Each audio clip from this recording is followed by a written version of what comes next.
ka shirya zaka gaya min inda ka boye gawar Rahama ko kuma sai na sa an ƙara yi maka dukan da aka yi maka dazu?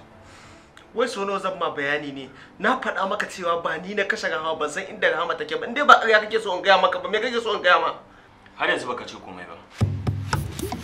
A cikin irin ukubar da zan iya sawa a yi maka, ko kashi ɗaya ban sa an maka ba a cikin 10. Don haka ka gaya min gaskiya kamin in sa a ci gaba da dukanka har sai ka manta inda kake. Ni fa iya gaskiya da na sani kenan nake gaya maka, ba wata gaskiya, ba wani abin da zan gaya maka da ya wuce wannan. In so 1000 kake tambaya na, so 1000 irin amsar da zaka ji kenan.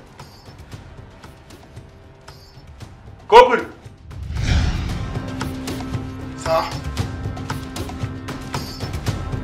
Yanzu ka shirya zaka gaya min gaskiya ko kun in sa shi ya ci gaba da dukanka? Na rantse da Allah iya abin da sarki nake gaya maka, dan girman Allah ku dan duka na haka. Indai ba so kuke kwace ni ba. Dan Allah dan annabi ku ya koyi ofisa. Ofisa wallahi iya gaskiyar da na sani kenan fa. Kofur. Sa. Ka ƙara tambayar mun shi. Dan Allah dan annabi ku ya koyi wallahi dukan da aka ma Aisha indai ba so kuke kwace ni ba. Ofisa.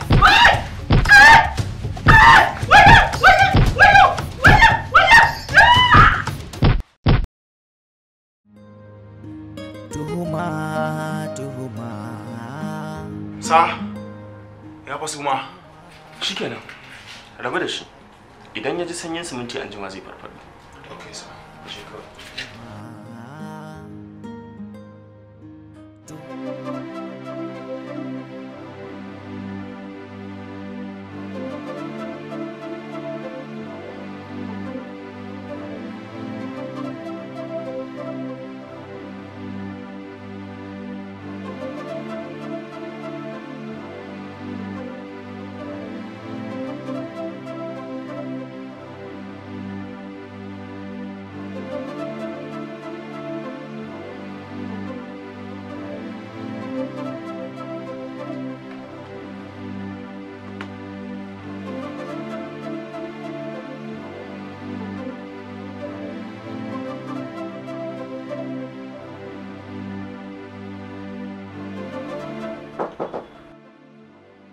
Yes, come in.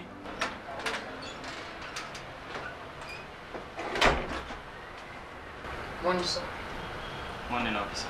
An kai da iya binciken da muka yi har yanzu ba mu gano komai ba. Amma muna nan muna kokari akan haka. To shikenan. Na baka awa 24. Ka tabbatar duk yadda za a samu wata makama an samu. Okay, sir.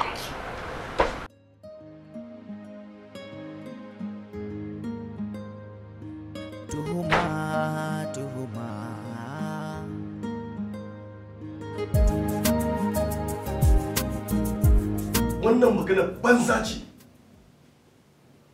Ta yaya zaka faɗa mun cewa wai ba ku samu komai ba? To yau kwana nawa kenan har yanzu babu amo babu labari na wannan yarinyar. Sai ka ce ta bar duniya? Kai da ka taka ji. Kana jina ko? Idan har ba za ka iya handle din wannan case din ba, to ka faɗa mun. Ni in je gurin waɗanda zan samu su mun abin da ya fi dacewa a cikin lokaci.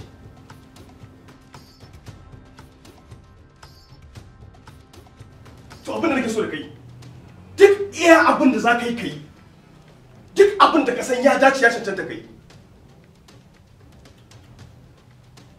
To shi kuma wannan yaron me kuke jira da shi to?